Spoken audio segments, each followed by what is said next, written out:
Y vamos a dar continuidad a este estudio del Apocalipsis.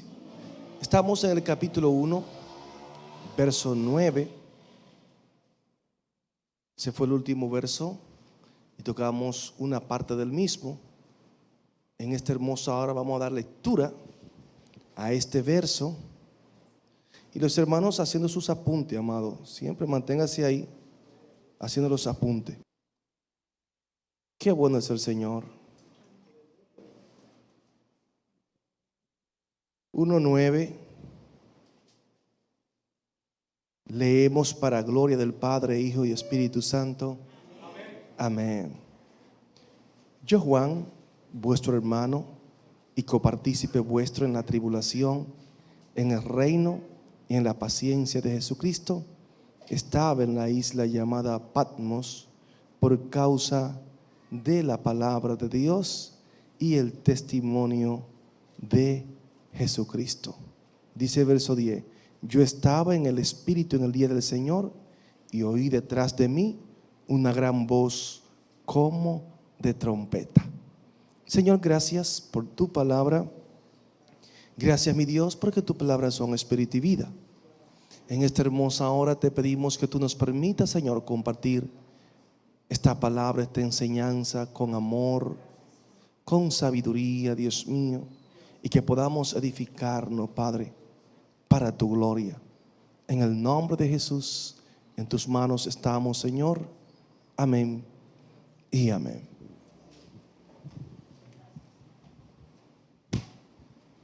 Vamos a dar continuidad a esta parte de aquí.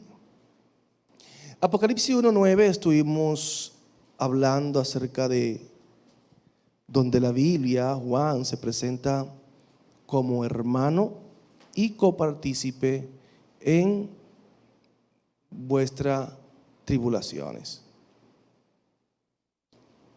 Una expresión de humildad, una expresión de familiaridad, de que formaba parte de ese grupo, no en una posición elitista, donde hay personas que usted lo ve, que están con usted, pero están en un lugar donde nadie le puede llegar. Esa no era la posición de Juan, y solamente estoy haciendo mención, ya que esta parte sí la tratamos la semana pasada, o la otra semana. Copartícipe en vuestro en la tribulación también. Pablo, hablando de los sufrimientos del apostolado, un punto muy interesante, que por más siervo de Dios que nosotros seamos, o por más posición que nosotros tengamos, una de la naturaleza del evangelio es la tribulación. Pero una de las cosas lindas es que aparte de que nosotros pasamos por tribulación, y habla de la paciencia de Jesucristo, hablamos también de la paciencia, también nos dice que somos parte de ese reino, de un reino que por la fe nosotros formamos parte de él, porque la Biblia habla que formamos parte de ese reino.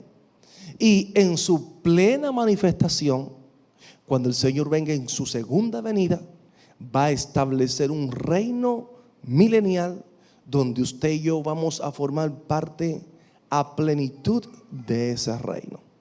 Entonces Pablo hace alusión y dice: Juan, yo Juan, vuestro hermano y copartícipe vuestro en la tribulación, en el reino y la paciencia de Jesucristo. Poderosísimas palabras. Entonces él hace mención y dice: yo estaba en la isla de Patmos. O sea, yo estaba en esa isla. Nosotros pues vemos aquí donde él hace mención de la isla de Patmos.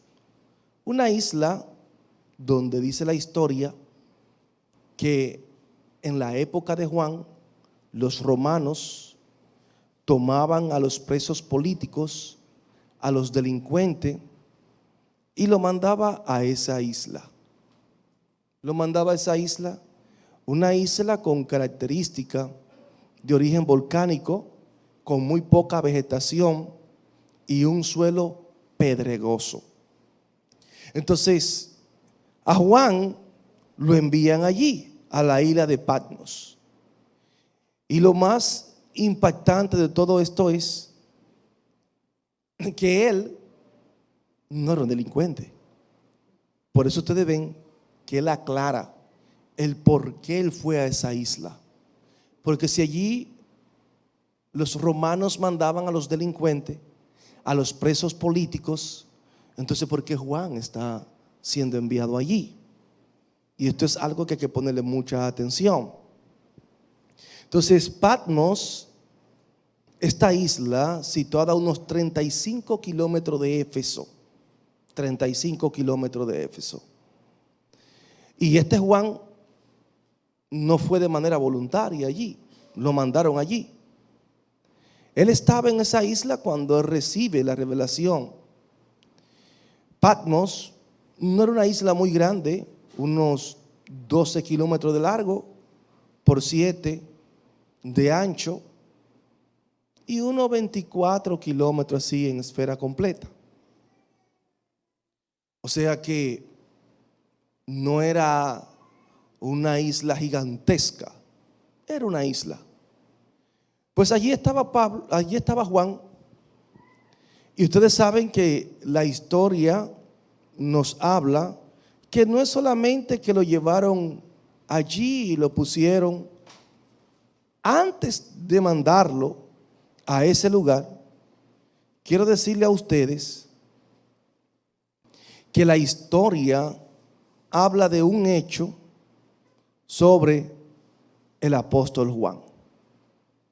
Juan, exiliado a esta isla, uno de los escritores en la época de la iglesia primitiva, llamado Tertuliano, habla del exilio de Juan. Tertuliano fue un gran hombre de Dios, un gran apologista, y Tertuliano en uno de sus escritos hace mención de algo que nosotros pues hacemos mención. Es un dato extrabíblico que no está en la Biblia. Por ejemplo, Tertuliano es que habla de que a Juan se le arrojó a un recipiente de aceite hirviendo. ¿Me entiende? Y de allí salió ileso. A Dios le plugo hacerlo así. Hay otros que nos quemamos hasta con el sol. ¿Me entiende? En esta ocasión, Dios quiso preservar la vida, hizo un milagro. Y como no pudieron salirse con la de ellos, fue mandado a esa isla, una isla donde había poca vegetación, una isla donde las personas tenían que trabajar en las minas que habían allí, y ya Juan, un hombre de edad, estaba en ese lugar. Y cuando usted cree que el diablo se va a salir con la de él, Dios se glorifica. ¿Por qué? Porque Juan dice que él fue enviado allí por causa de la palabra del Señor. Por causa de la palabra del Señor. Y de verdad que es impactante. Algunas veces usted y yo creemos sanamente que la palabra de Dios no afecta a muchos intereses, sino que es para salvación. Pero quiero decirle que Satanás es quien gobierna este mundo. Y cuando la palabra del Señor es proclamada, hay una parte que el enemigo tiene control sobre ellos y se van a levantar contra los hombres y mujeres de Dios. Proclamar el evangelio verdadero trae consecuencias y muchas veces no son las mejores humanamente hablando. Por eso es que la Biblia habla del sufrimiento, de la tribulación para nosotros los cristianos. Por ejemplo, si usted quiere saber si usted predica un evangelio verdadero o alguien predica un evangelio verdadero, vea a las personas. Cuando usted ve que todo el mundo está contento y baila a un solo pie porque le gusta escuchar a un predicador, y me gusta ese predicador, ay, yo me emociono y yo esto y yo el otro cuando escucho ese predicador, ay, pongan atención. ¿Por qué? Cuando a todo el mundo le encanta, oiga, le encanta un estilo de mensaje, porque hay mensajes que no son mensajes cristocéntricos, no son mensajes que teológicamente están basados en la sana enseñanza o la sana doctrina. Entonces, hay personas que les gusta este estilo de mensaje. Ese estilo de mensaje, amado, no trae ninguna consecuencia. Ese estilo de mensaje a todo el mundo o a la mayoría le agrada y usted es bien visto. Pero cuando usted predica la verdad, y ustedes lo pueden ver con Juan el Bautista, ¿qué fue lo que pidieron? La cabeza de él. ¿Y qué pidieron los religiosos de Jesús? Crucifíquenlo. ¿Y qué hicieron los religiosos con los apóstoles? Le quitaron la vida también. O sea, el mensaje verdadero, el mensaje de la cruz, amado, causa sus efectos. Entonces, el mensaje verdadero, hay personas que lo van a amar porque aman a Dios y quieren irse para el cielo. Pero hay otra parte que lo va a rechazar y lo va a tildar a usted como una persona falto de juicio, como una persona falto de amor, como una persona que no tiene consideración hacia los demás, solamente por usted proclamar el mensaje verdadero. Juan se le conoce como el apóstol del amor. El apóstol del amor. Sin embargo, el apóstol del amor, a él es que lo están echando en una pala de aceite hirviendo. Porque el apóstol del amor proclamaba un mensaje verdadero. Confrontó a una secta religiosa que era lamentablemente muy controversial y considerada como una falsa doctrina, y eran los gnósticos con todos sus derivados. Y Juan lo confronta. Primera, segunda y tercera de Juan es confrontando a ese grupo de personas. Ese Juan, el apóstol del amor. Él es que dice que estaba en la isla de Patmos. Allí estaba el hombre de Dios y a Dios le place tratar con él.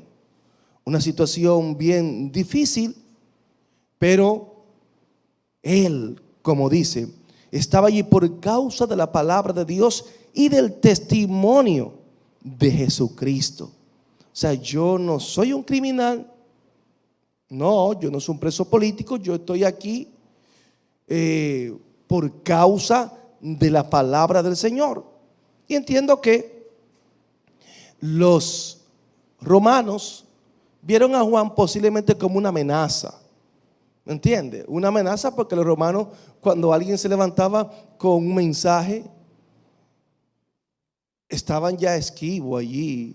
Y ustedes saben que los principios cristianos iban muchas veces con la opulencia de Roma y con ciertas posturas que Roma tenía. Como le hablé en unas clases anteriores, ustedes saben que muchos de estos emperadores había que adorarlo como a un dios. Había que postrarse delante de ellos. O sea, no es que usted no adorase a otro dios. Yo quiero que usted tenga esto claro.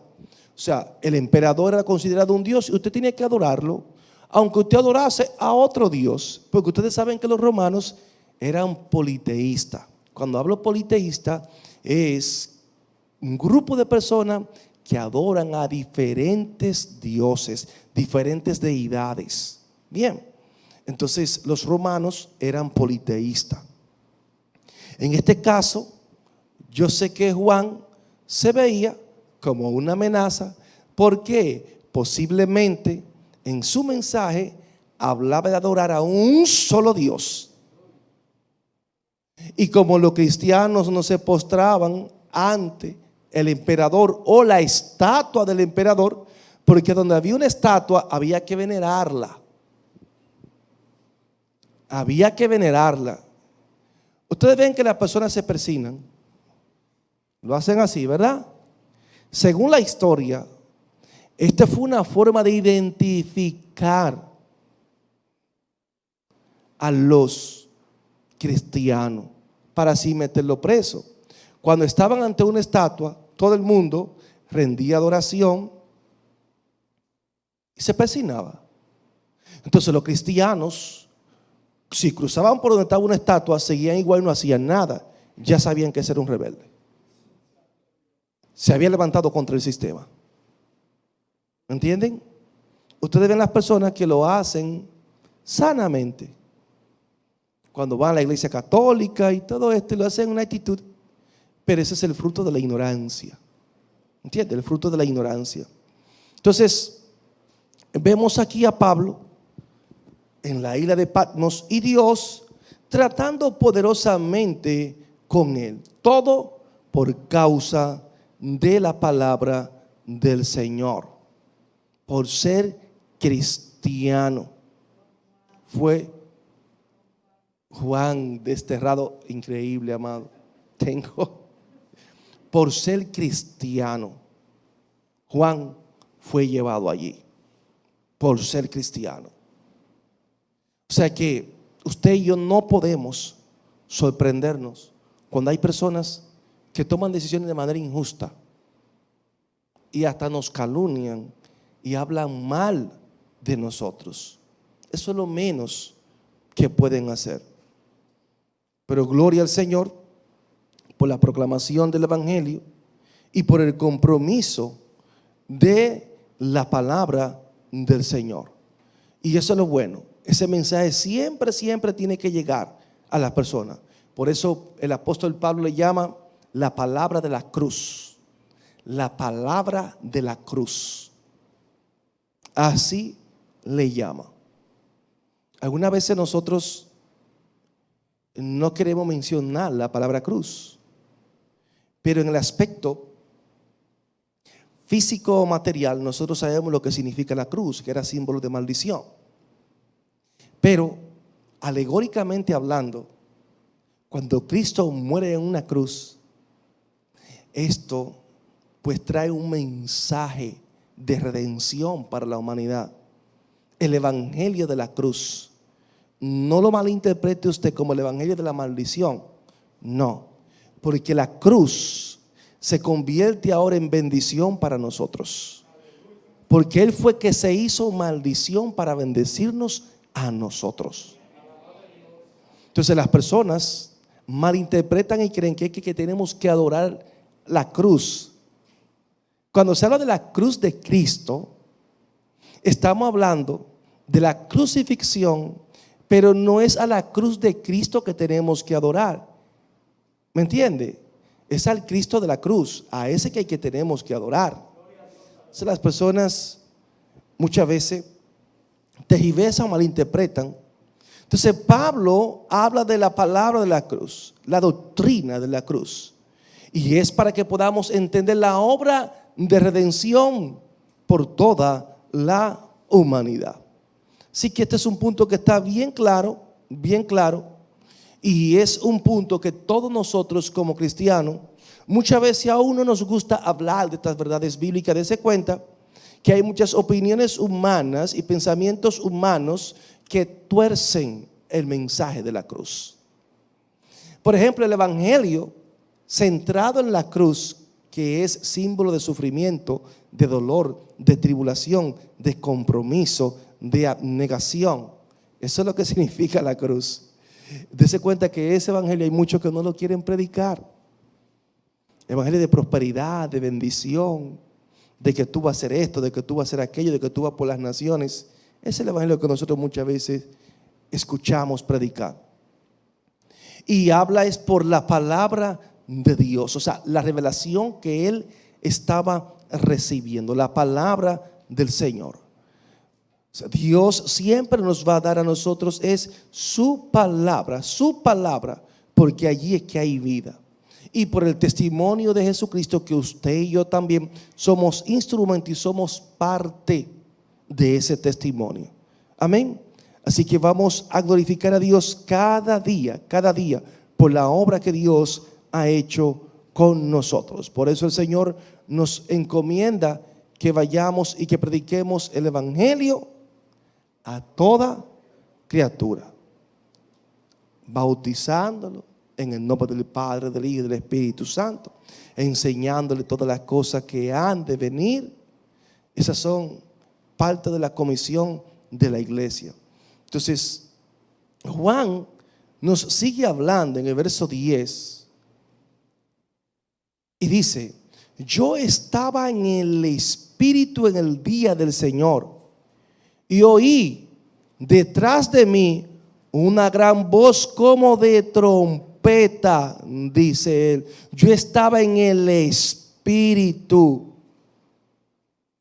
Amados, este es un punto que para muchos un poquito controversial, pero nosotros lo entendemos. Los pentecostales lo entendemos de una vez.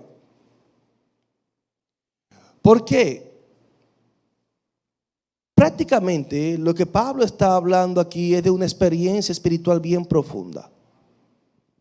Es una especie de éxtasis. Juan, oh bendito Dios, no sé qué fue lo que me dio hoy. Juan está hablando de una experiencia donde el Espíritu, ¿recuerdan Ezequiel? Que en un momento dado el profeta Ezequiel fue tomado por el Espíritu, lo llevaba y le revelaba y le mostraba. Entonces vemos aquí a Juan en una experiencia similar. El Espíritu nos toma. Muchas veces usted está orando, me ha pasado que he estado orando y de un pronto a otro veo cosas y yo estoy orando y estoy viendo otras cosas. Sin embargo, yo estoy de rodillas. Yo sé que a muchos de ustedes le ha pasado esto. Entonces Juan está allí en el Espíritu. O sea, no es en la carne que él está. Lógico, está en un cuerpo de carne, pero con una experiencia espiritual bien profunda. Y vemos aquí que él nos dice claramente lo que Dios le está revelando. Dios comienza a tratar con él. Y es por esto que la Biblia, por ejemplo, en 2 de Pedro habla de esto en el capítulo 1, versículo 20 al 21. Quiero que usted apunte esa cita. Amén. 2 de Pedro, capítulo 1, verso 20 al 21. Porque así que Dios trata con nosotros.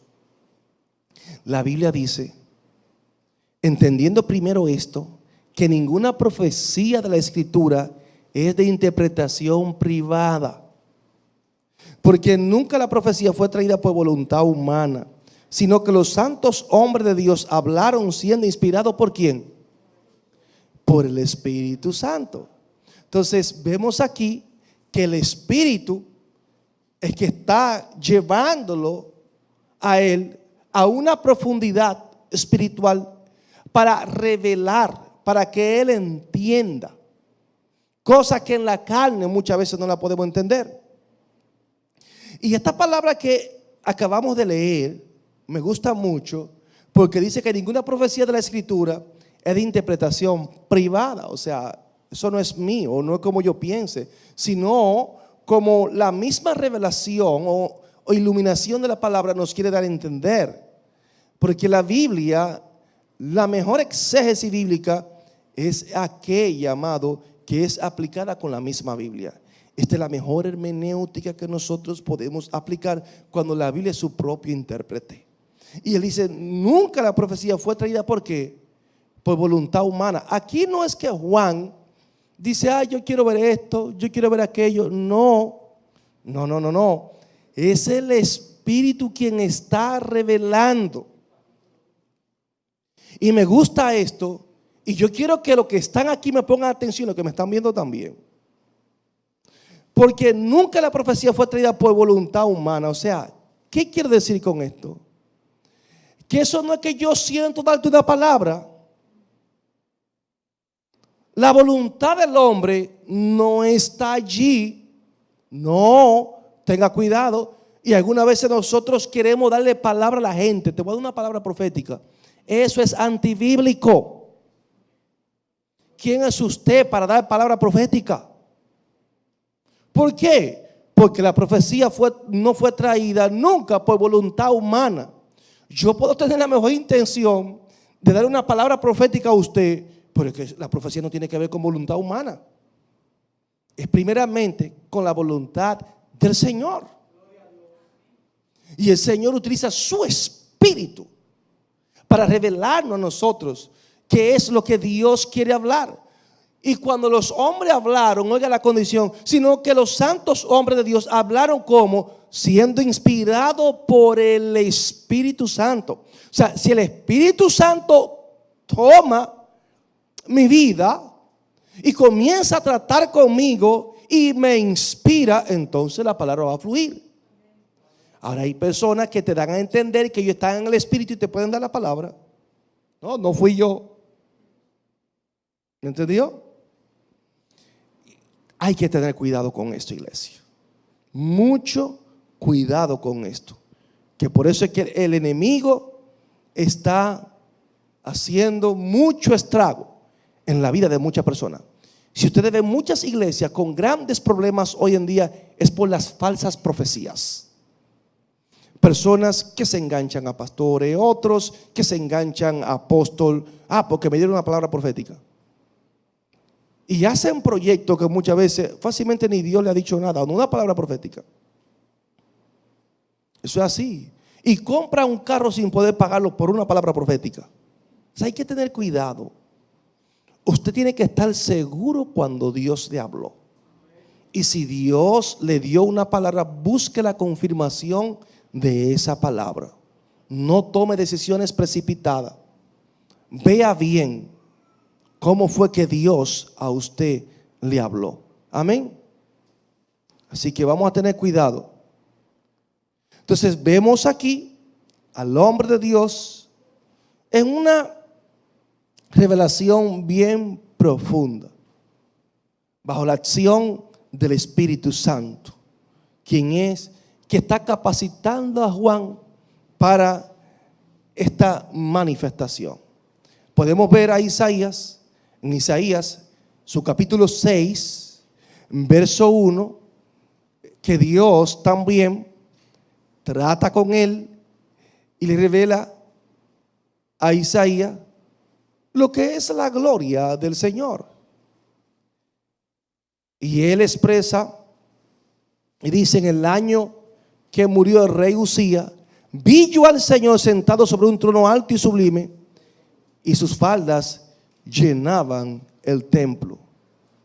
Aquí Isaías está teniendo una revelación. Es una visión lo que él está teniendo. Una visión. O sea, él está en una dimensión profunda espiritualmente hablando. Lo mismo Ezequiel en su capítulo 1, verso 4, también nos habla de algo similar.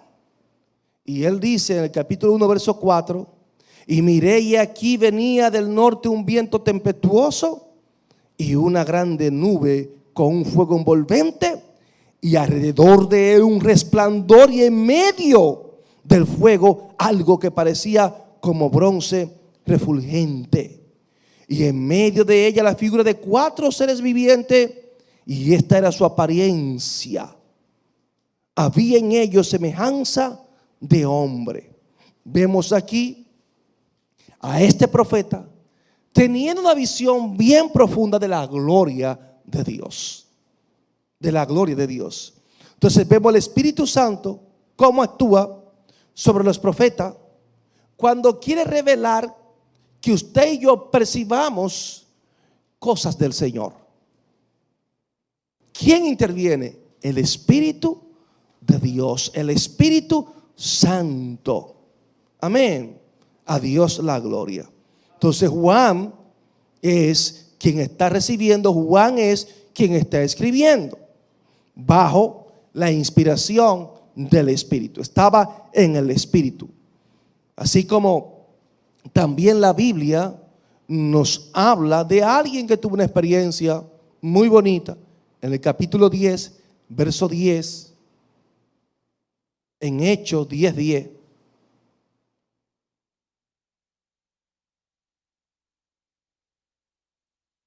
Por eso yo entiendo y creo que Dios sigue tratando con nosotros. Vemos aquí a un gran hombre de Dios que tenía hambre, dice la Biblia en Hechos 10:10, hablando de Pedro, y tuvo gran hambre y quiso comer. Pero mientras le preparaban algo, le sobrevino un éxtasis y vio el cielo abierto y que descendía algo semejante a un gran lienzo que atado de las cuatro puntas era bajado a la tierra. Vemos una experiencia hermosísima allí. Y ahí mismo, en el capítulo 11 de Hechos, búsquelo, 11:5, vemos también que dice Pedro relatando: estaba yo en la ciudad de Jope orando, y vi en esta una visión algo semejante a un gran lienzo que descendía, que por las cuatro puntas era bajado del cielo y venía hasta mí. Él está haciendo mención de esa revelación que tuvo a través de un éxtasis. En el capítulo 22 de los Hechos vemos el verso 17. Vaya buscando y apuntando, que dice Pablo cuando es enviado a los gentiles: y me aconteció vuelto a Jerusalén que orando en el templo me sobrevino un éxtasis. Un éxtasis, dice el apóstol Pablo. En 2 de Corintios su capítulo 12, verso 2 y 3, dice Pablo: conozco a un hombre en Cristo que hace 14 años, si en el cuerpo no lo sé, si fuera del cuerpo no lo sé, Dios lo sabe, fue arrebatado hasta el tercer cielo. Y conozco a tal hombre, si en el cuerpo o fuera del cuerpo, no lo sé, Dios lo sabe. Esta revelación que Pablo recibe, que es arrebatado del tercer cielo, es una especie también de un éxtasis, porque su cuerpo estaba aquí en la tierra. Su cuerpo estaba aquí en la tierra. Entonces vemos cómo Dios trata con nosotros. Hay personas que entienden que ya Dios no puede tratar así. Yo le digo a usted, Dios ha cambiado. Si Dios quiere tratar conmigo algo, nadie puede limitar a Dios. Ahora bien, lo que Dios no está dando son nuevas revelaciones doctrinales para cambiar lo que ya está escrito. Y ahí es que tenemos que tener cuidado, porque hay muchas personas recibiendo muchas nuevas revelaciones y cambiando la esencia del evangelio. Ahí en esa trampa usted tenga mucho cuidado. Amén. Mucho cuidado. Usted puede recibir una visión, una revelación de cualquier situación hasta que vaya a pasar. Dios lo puede hacer porque Dios es multiforme. A Dios no lo podemos encajonar. No, para nada. ¿De que hay muchos que han relajado con esto? Sí, hay muchos que han relajado con esto. Cuando Juan recibe esa revelación, el día que estaba en el Espíritu, dice: ¿en el día de quién? En el día del Señor. En el día del Señor. Y aquí hay tela que cortar. Porque el día del Señor, hay muchos que entienden que era el sábado. Hay otros que entienden que era el domingo. Y tenemos que ver qué la Biblia nos dice con relación a este día. O sea, hay cristianos que se fundamentan en que Jesucristo resucitó un domingo y que la iglesia se reunía los domingos también. Por ejemplo, la teología milenarista tiene la tendencia del domingo, pero en este idioma, que es un idioma que se acerca mucho al español latín, hay una traducción que dice en el día dominical. Y en base a esta traducción, muchos exégetas de la palabra del Señor dicen que es el domingo.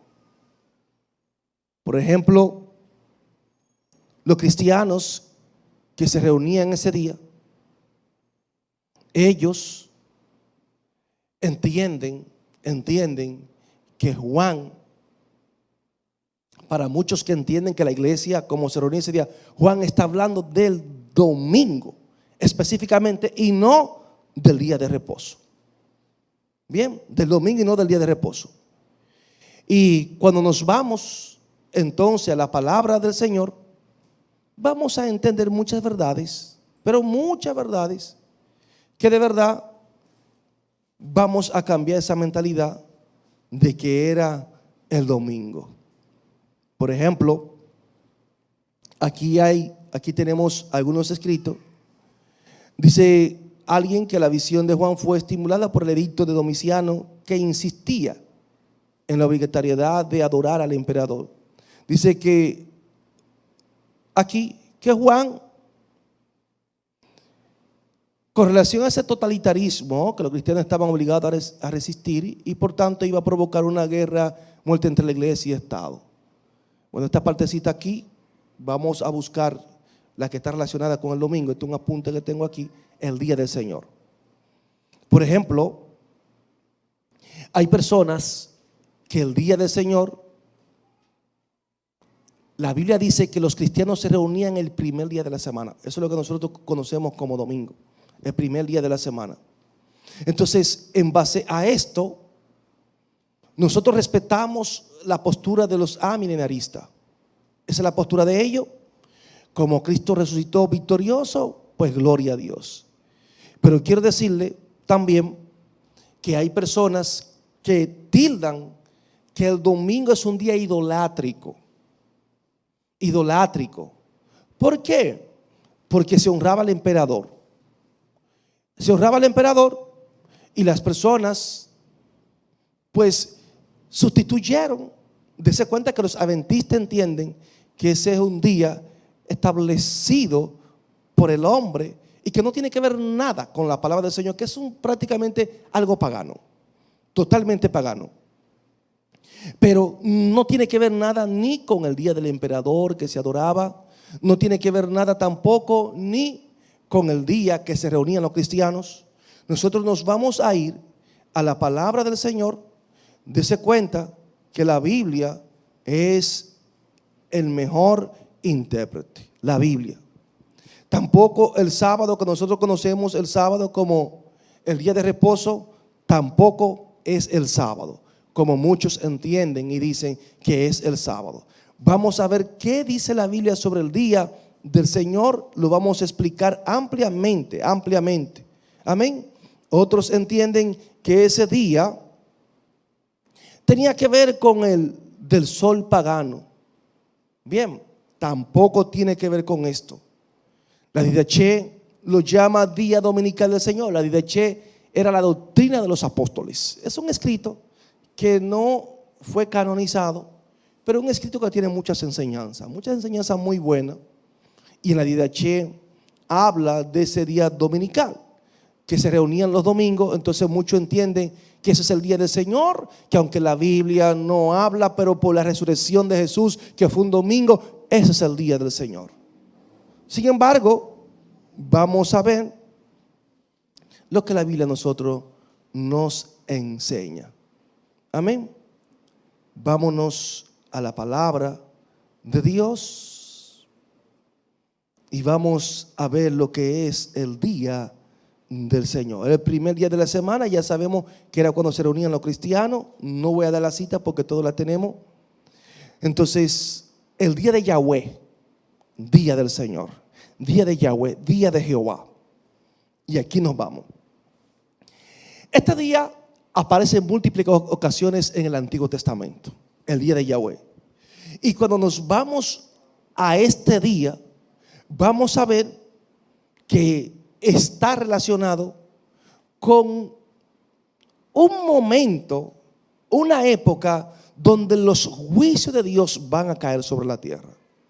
El día del Señor. Por ejemplo, cuando nos vamos a la Biblia, vamos a ver allí lo que es la soberanía del Señor y entendemos claramente que este día del Señor es un periodo de tiempo que transcurre desde el arrebatamiento de la iglesia del Señor, pasando por el reino milenial hasta la creación de los cielos nuevos después del milenio. Y vamos a ver qué nos dice la Biblia. Por ejemplo, si nos vamos a Isaías, su capítulo 2, verso 12, vaya apuntando y después vamos a dar lectura. Bien, Isaías 2:12, Isaías 13:6, ahí mismo, 13, verso 6 y verso 9, para que usted tenga los textos. Ezequiel 13:5. Ezequiel 13:5. Y Ezequiel 33.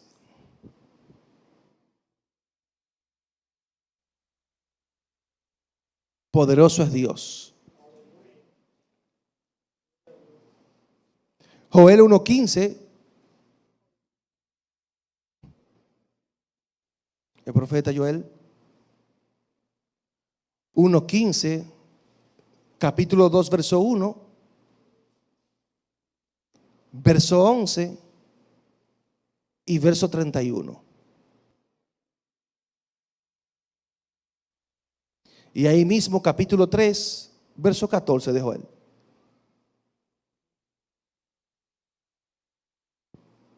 También Amós, capítulo 5, verso 18 y verso 20. Abdía, verso 15, un capítulo. Sofonía, su capítulo 1, verso 7. Sofonía, capítulo 1, verso 7 y verso 14. Zacarías, su capítulo 14, verso 1.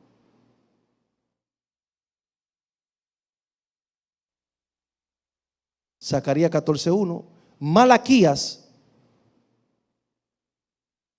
capítulo 4, verso 5. Todos estos textos que estamos haciendo mención son del Antiguo Testamento. Ahora bien, vamos a ver el mismo término en el Nuevo Testamento. Hechos, su capítulo 2, versículo 20.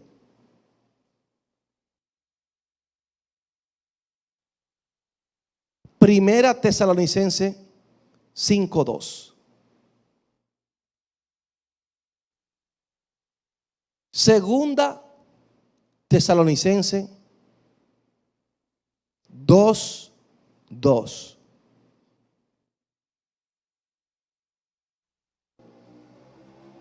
Y segunda de Pedro 3:10.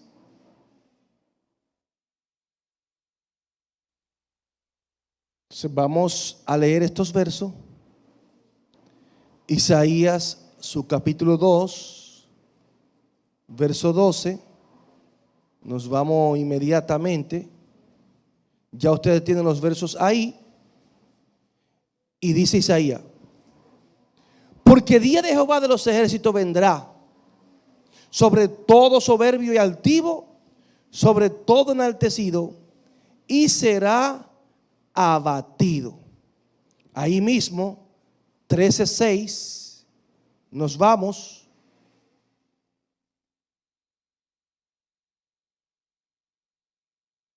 Dice: aullad, porque cerca está el día de Jehová, vendrá como asolamiento del Todopoderoso. Y el verso 9 ahí mismo: he aquí el día de Jehová viene terrible y de indignación y ardor de ira, para convertir la tierra en soledad y raer de ella a sus pecadores. Ese día es fuerte. Es un día fuerte, ¿eh? Ezequiel, su capítulo 13, verso 5. Ezequiel 13:5 dice: ¿no habéis subido a las brechas, ni habéis edificado un muro alrededor de la casa de Israel, para que resista firme la batalla en el día de Jehová? Y ahí mismo en Ezequiel, su capítulo 30, Ezequiel 30, su verso 3,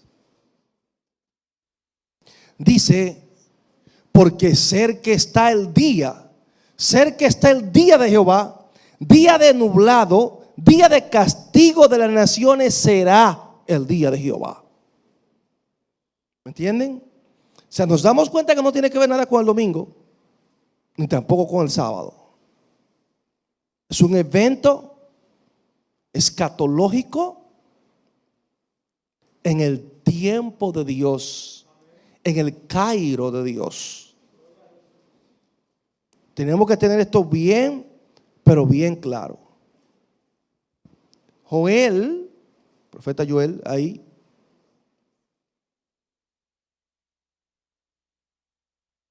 su capítulo 1, verso 15, dice: ay del día, porque cercano está el día de Jehová, y vendrá como destrucción por el Todopoderoso. Ahí mismo,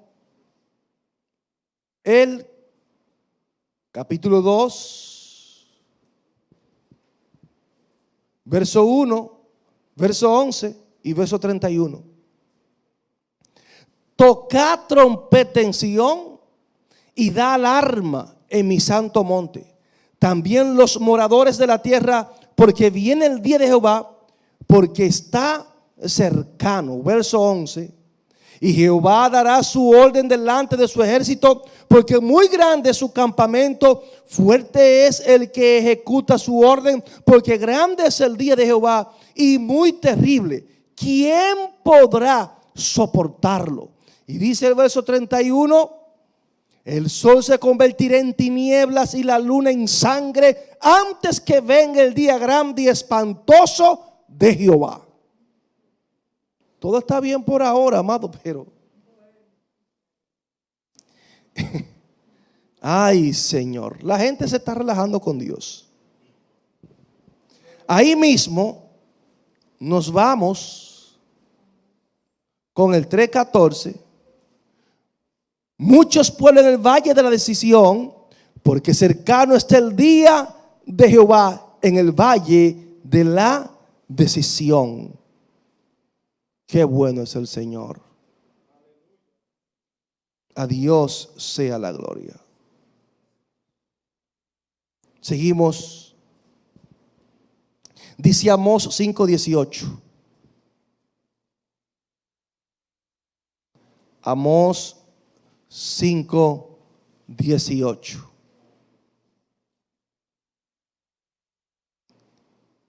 Dice: ay de los que desean el día de Jehová. ¿Para qué queréis este día de Jehová? Será de tinieblas y no de luz. Y dice verso 20: ¿no será el día de Jehová tinieblas y no luz, oscuridad que no tiene resplandor? Abdía, ahí mismo, el próximo libro, después de Amós, dice Abdías 1:15. Porque cercano está el día de Jehová sobre todas las naciones, como tú hiciste se hará contigo, tu recompensa volverá sobre tu cabeza. Y Sofonía, su capítulo 1, verso 7 de Sofonía, después de Abacú, dice: calla en la presencia de Jehová el Señor, porque el día de Jehová está cercano, porque Jehová ha preparado sacrificio y ha dispuesto a sus convidados. Eso es el día del Señor. Y dice el verso 14 ahí mismo: cercano está el día grande de Jehová, cercano y muy próximo. Es amarga la voz del día de Jehová, gritará allí el valiente. Zacarías 14:1. Nos vamos ahí mismo, Zacarías 14:1. Y dice: he aquí el día de Jehová viene, y en medio de ti serán repartidos tus despojos. Y Malaquías 4:5, ahí mismo, después de Zacarías, último libro del Antiguo Testamento, dice: he aquí yo os envío el profeta Elías antes que venga el día de Jehová grande y terrible. O sea que el día de Jehová es un día de qué, es una época de qué, de juicio. Después que la iglesia es arrebatada, entonces el Señor va a manifestar los juicios. Lo vamos a ver más adelante ahora, no hoy, pero el libro de Apocalipsis habla de todos los juicios que Dios va a traer para la tierra. 4:5. Hechos su capítulo 2 versículo 20. Ya nos vamos al Nuevo Testamento. Hechos 2:20.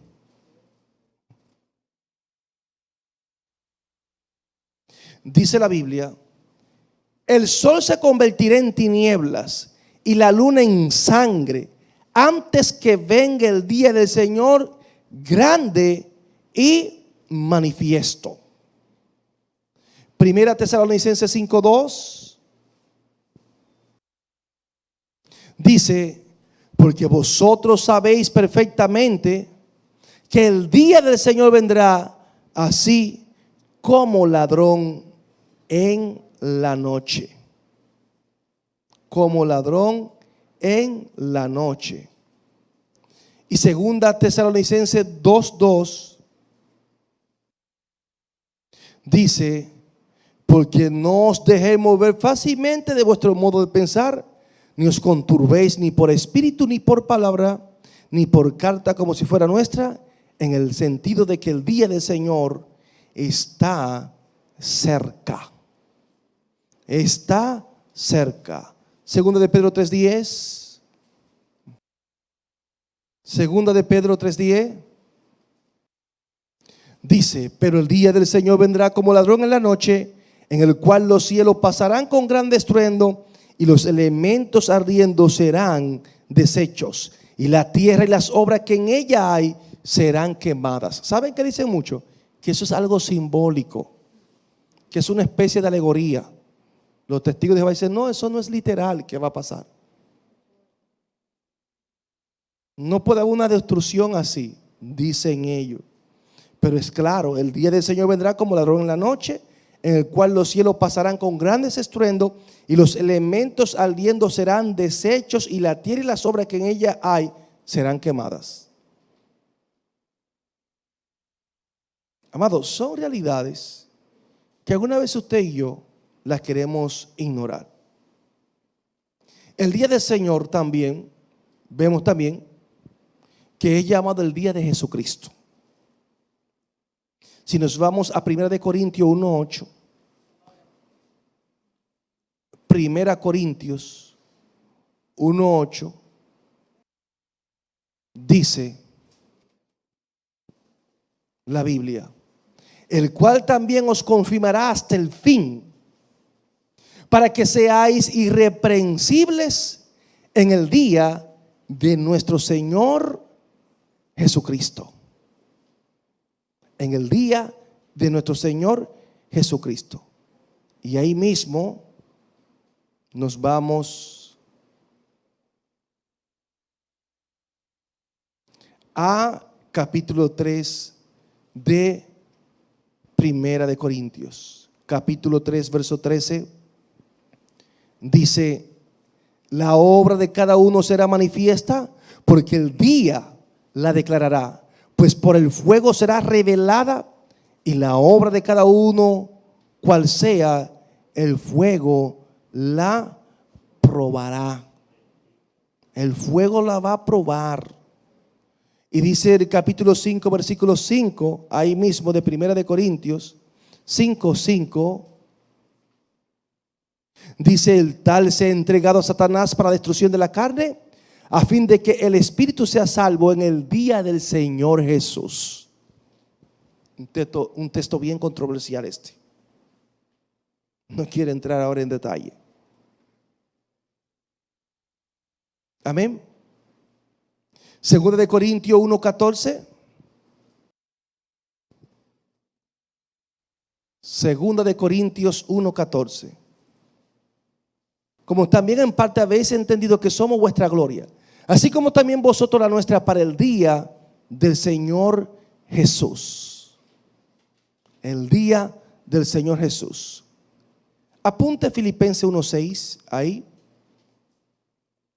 Filipenses 1:6. Amén.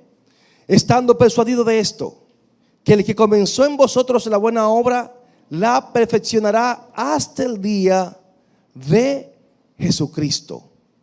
En el capítulo 2, versículo 16, ahí mismo de Filipenses dice: asidos de la palabra de vida, para que en el día de Cristo yo pueda gloriarme de que no he corrido en vano, ni en vano he trabajado. Y segunda de Timoteo, su capítulo 1, versículo 12, dice: por lo cual asimismo padezco esto, pero no me avergüenzo, porque yo sé a quién he creído, y estoy seguro que es poderoso para guardar mi depósito para aquel día. Y cerramos con 2 Timoteo 4:8. 2 Timoteo 4:8, que dice: por lo demás, me está guardada la corona de justicia, la cual me dará el Señor juez justo en aquel día, y no solo a mí, sino también a todos los que aman su venida.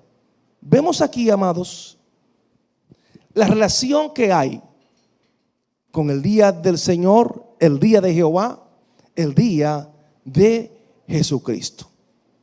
Y guarda, ¿qué relación tiene?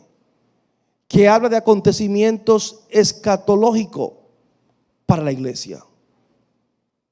Por eso la Biblia habla de ese traslado que muchos entienden y dicen que la iglesia no va para el cielo, que no va para el cielo.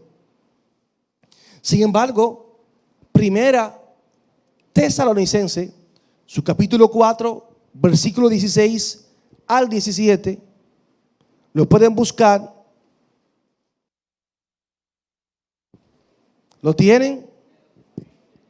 Primera Tesalonicenses, su capítulo 4, versículo 16 al 17, nos dice: porque el Señor mismo, con voz de mando, con voz de arcángel y con trompeta de Dios, descenderá del cielo, y los muertos en Cristo resucitarán primero, y luego nosotros, los que vivimos, los que hayamos quedado, seremos arrebatados juntamente con ellos en las nubes, para recibir al Señor en el aire, y así estaremos siempre con el Señor.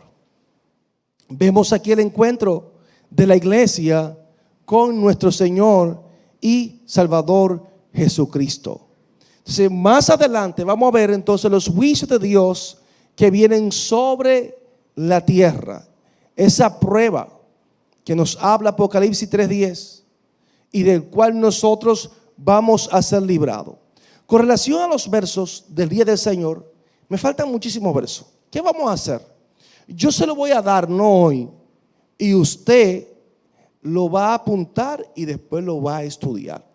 Bien, porque tal vez leerlo uno por uno nos toma tiempo, pero yo se lo daré más adelante, porque vamos a ver que es tiempo de ira, tiempo de indignación, tiempo de prueba, tiempo de angustia, tiempo de destrucción, tiempo de tiniebla, tiempo de desolación, tiempo de trastorno, tiempo de castigo. De eso habla el día del Señor. Yo le daré la cita bíblica relacionada con estos puntos que le he dado, pero ya será en la próxima ocasión. No lo vamos a leer, sino yo se lo doy y usted entonces lo lee más adelante. Así seguimos con los otros versos. Amén. Así que en esta hermosa noche, Señor, me lo bendiga a todos. Damos gracias a Dios por la oportunidad que nos ha dado de manera muy especial, y agradecemos a Dios porque yo sé que su Santo Espíritu ha estado con nosotros, abriendo nuestro entendimiento y poniendo en nosotros el amor, amado por su palabra. Así que Dios me lo bendiga. Dios le bendiga más.